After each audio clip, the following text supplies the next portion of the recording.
you did not do the right thing because you didn't want to do it, you are going to be the one who condemns yourself before him. So there's never going to be an explanation that is enough. There will be no excuse of why you were unfruitful.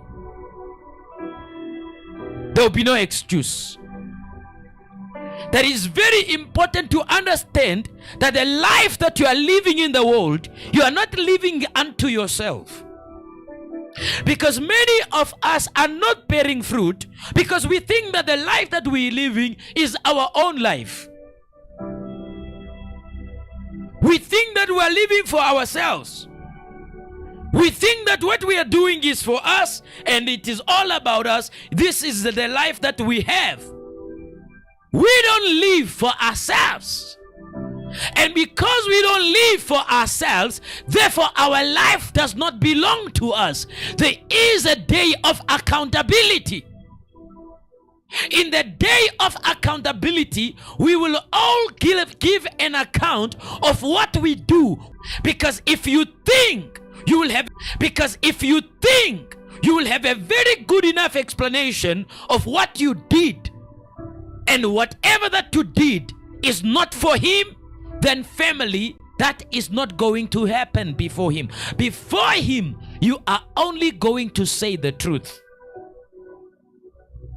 That day, even before he speaks, you will be the one who explains why you didn't do the right thing.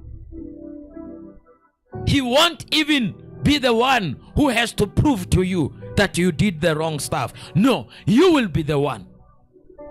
You will be the one who scrutinizes yourself, because that day it's not your mind that will be speaking, it's your conscience that will be speaking.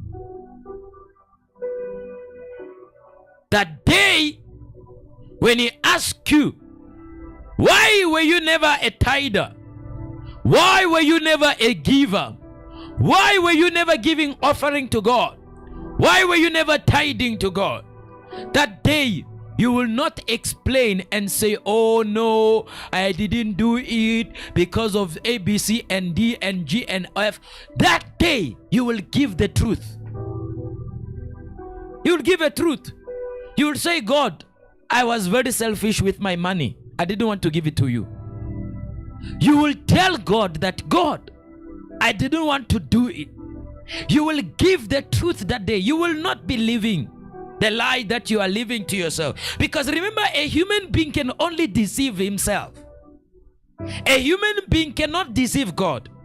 But you can deceive your own self to think you have reasonable explanations of why you shouldn't do what God requires you to do. You can think you've got enough evidences that you shouldn't do what God says you must do. Because you are self-deceiving.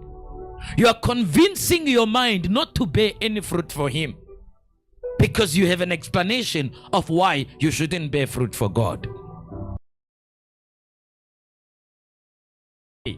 You will be the first one to explain that you actually did what you did out of malice, out of whatever kind of condition that you are in.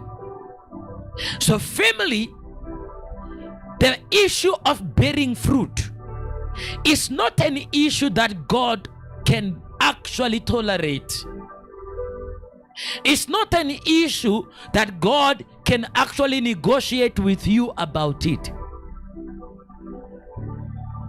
I've seen many people making themselves to think that they are not accountable to God. They are living for themselves. And because of that, then they think they will negotiate before God why they shouldn't bear fruit for God. There is no negotiation of why we must not live for Him. There is no negotiation about it. He says, every branch that does not bear fruit, my Father cuts it away. It's cut away. It's never given an explanation of why it must remain.